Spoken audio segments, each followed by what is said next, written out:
Hello, everyone, and welcome to the Coffee Corner. I'm Father Cooper, and let's get talking about gearing up for All Saints' Day. So today, we're going to talk about basically three events that take place the next couple days. The 31st is All Hallows Eve, also colloquially known as Halloween. And then we go into the great solemnity feast day of All Saints' Day, followed by the next day on November 2nd, All Souls' Day. And so we have these two feast days in all reality. All Hallows Eve is celebrating the hallowed, meaning the sacred. We're getting ready for the sacredness of All Saints' Day. We're getting ready to celebrate this church triumphant in heaven. Those who have already made it into the beatific vision, we are celebrating the great triumphal rise for that.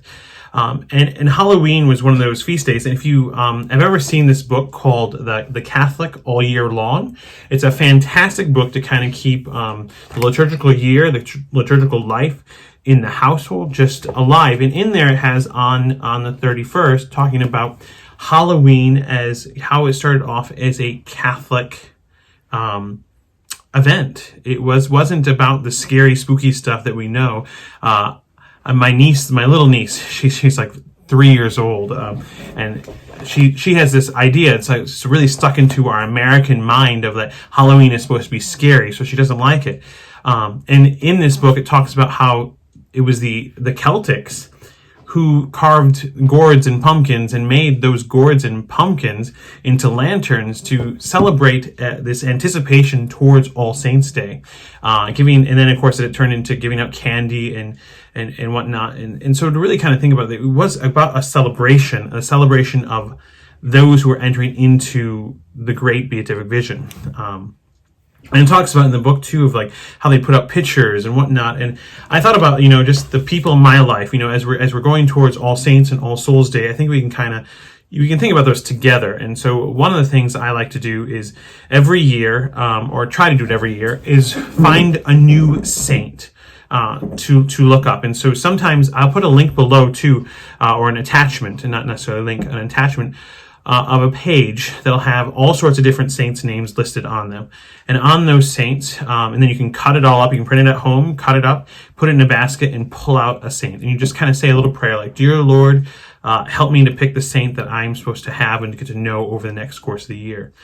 And so I was trying to find well, I have a coffee corner, right? There has to be a patron saint for coffee. There is. I have to look at my computer real quick, but because I just found out about this saint.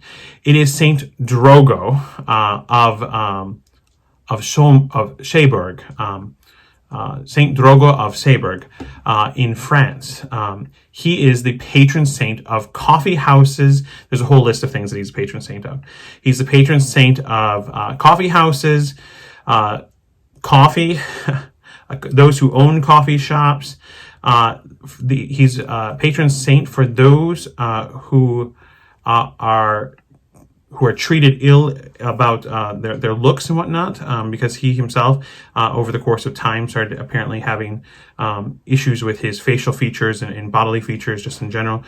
So it says unattractive persons, but in all reality, probably talking about those who feel as though they are no longer attractive anymore. And I think it's kind of interesting to have this whole list of different things. He's patron saint of hernias and just all those different things. So it's kind of fascinating to see him. He's from the 12th century, and his feast day is April 16th. So just a new saint that I just learned about just recently. I also have my 4 saints that I really, really love. One I don't have a picture of, and I need to get a picture of her, is Saint Elizabeth of Hungary. That's one saint that I absolutely love.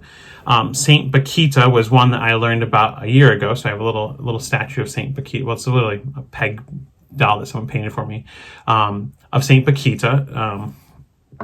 I have of the 20th century, Blessed Karl of Austria. Really love him. He's a fantastic guy. If you don't know much about him, you should. Just a king who had everything and everything's taken away from him. Yet the one thing that's not taken away from him is his faith. And then, of course, one of my favorite saints of all time who I was able to see in life is the great John Paul II, Saint John Paul II. Those are my four saints that I always constantly. But now I am looking at Saint Drogo, and I'm like, whoa, there is a lot of things about him that kind of resonates very quickly with my own life.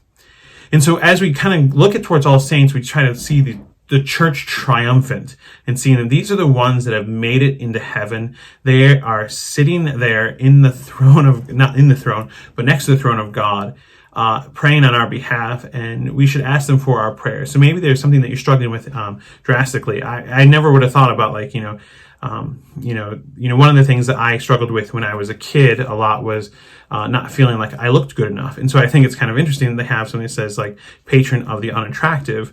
And so it's just kind of one of those, like, that he would have been a perfect saint for me when I was, like, in high school.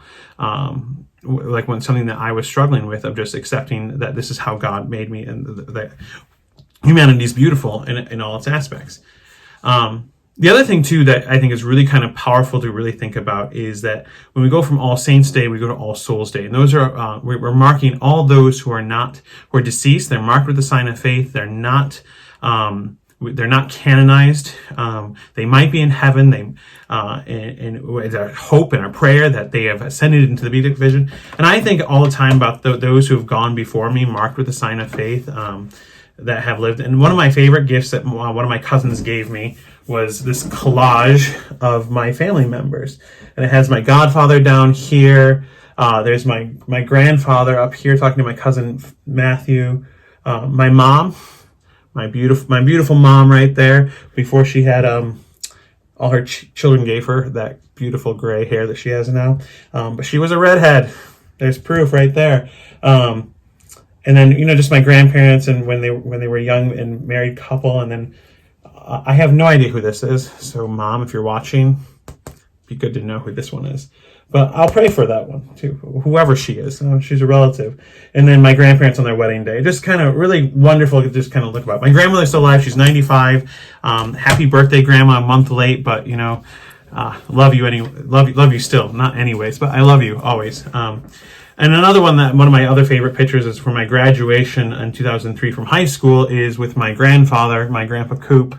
And Grandpa Coop, that's just a great, fond picture of him. He died in 2007, so it just seems kind of strange to think about, he's been gone as long as I've been out of college, and so it's just kind of interesting to kind of think about all those who I know who have gone before me with the sign of faith. My godfather, my Uncle Vern, my grandfathers, my grandmother, Elizabeth, she died in the 1950s, so she's been gone for a while. But to really, pull up those pictures that you have, put up a candle, light it for them, put a cross next to it, become, like, in some regards, just putting that up and kind of preparing that on Halloween night, that we're getting ready for all saints. We're praying for the saints in heaven. I have, just having these ones, my St. John Paul II, my Blessed Coral, and then I put my saints who, they're not necessarily saints because they're not canonized, but the ones who really touched my lives, who are dead now, marked with the sign of faith, and that, we pray that God has brought them to be with all the ones that we know are in heaven for sure. And so to kind of see these great feast days, and I think sometimes we think of All Souls Day as kind of being like this sad day, but really it's a great day of joy, of praying for them, of really kind of offering the Holy Mass and our prayers for them, that they may now be in the beatific vision, adoring our Lord for all eternity. So one thing too, this book is fantastic. Lots of great things in there. It's at the bookstore here at the parish office. You can get it online too. I can put a link for that as well below.